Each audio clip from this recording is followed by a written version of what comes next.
Ancient Rome, 5th century AD. The empire crumbles, but death never waits.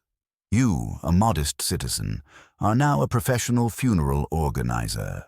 Your mornings begin with temple incense, morning cries in alleyways, and the faint smell of honey used to preserve the dead overnight. A servant rushes in. Another death in a noble household. You grab your tools and race through Rome's uneven brick lanes toward the Domus. The Domus door swings open. Mourners are already weeping, and the deceased lies still, wrapped in linen and the scent of myrrh. Step 1. Mouth closure. Romans believe the spirit escaped through the mouth, and you must place a coin for the ferryman's fare. The family insists on a grand procession. That means actors, musicians, professional mourners. Yes, even paid criers exist in Rome. But before that, your most delicate task, washing and anointing the body with oils, herbs, and a prayer for the gods below. You must work fast. Corpses spoil quickly in Rome's climate, and the augur will determine the lucky hour for burial soon. You summon the augur, a diviner of signs. He reads bird patterns and entrails to pick the hour the gods approve. Lucky hour chosen? Late evening. You begin crafting the catafalque, a wooden bier to carry the deceased with honor through the city streets. Night falls. That's your cue. It's said ghosts are most active in the dark, but so are eager spectators of elite funerals. First in the procession, horn players. Not to entertain, but to wail and announce death's right to disturb the city's sleep. Next come the mourners.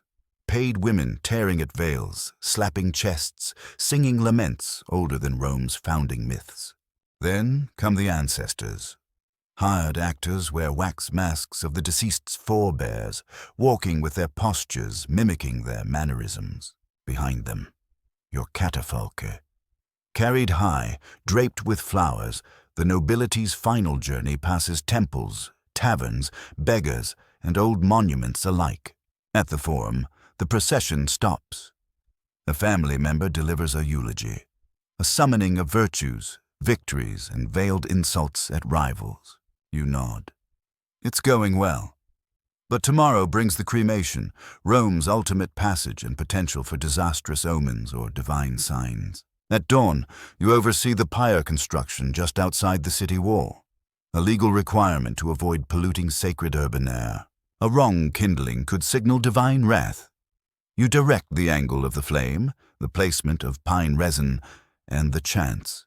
As fire consumes the body, mourners toss in amulets, letters, and gifts, hoping to ease the soul's journey through the underworld. You must guard the ashes overnight.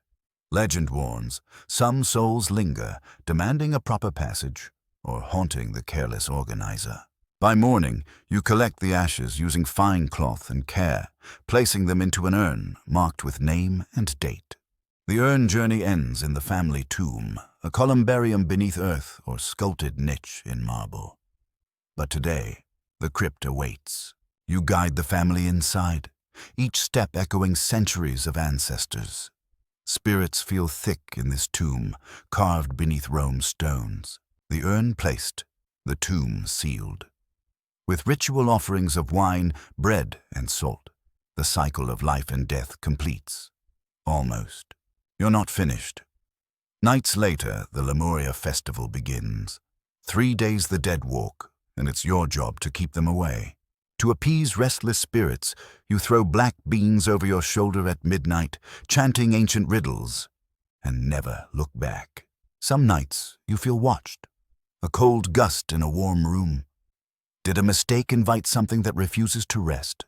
You seek help from a haruspeks, an expert in entrails and omens.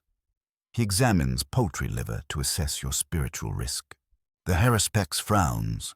The signs are unclear. You might need to perform another rite, or prepare for an angry spirit's visit.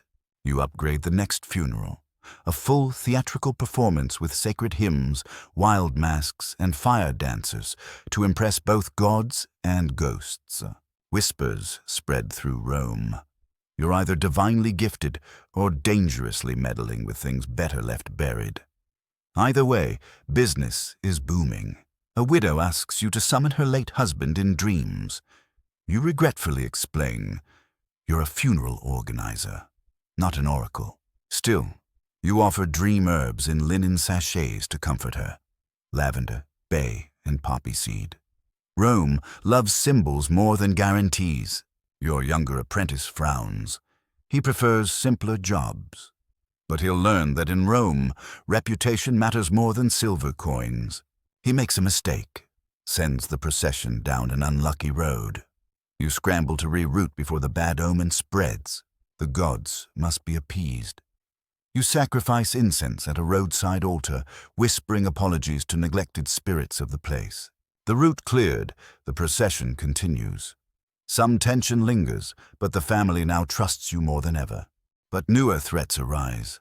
Christian converts challenge old rites and whisper of sin in candlelit corners. You must navigate both worlds now. Some families demand Christian burials. No pomp, no fire, only prayer and solemn burial in catacombs. Times are changing fast.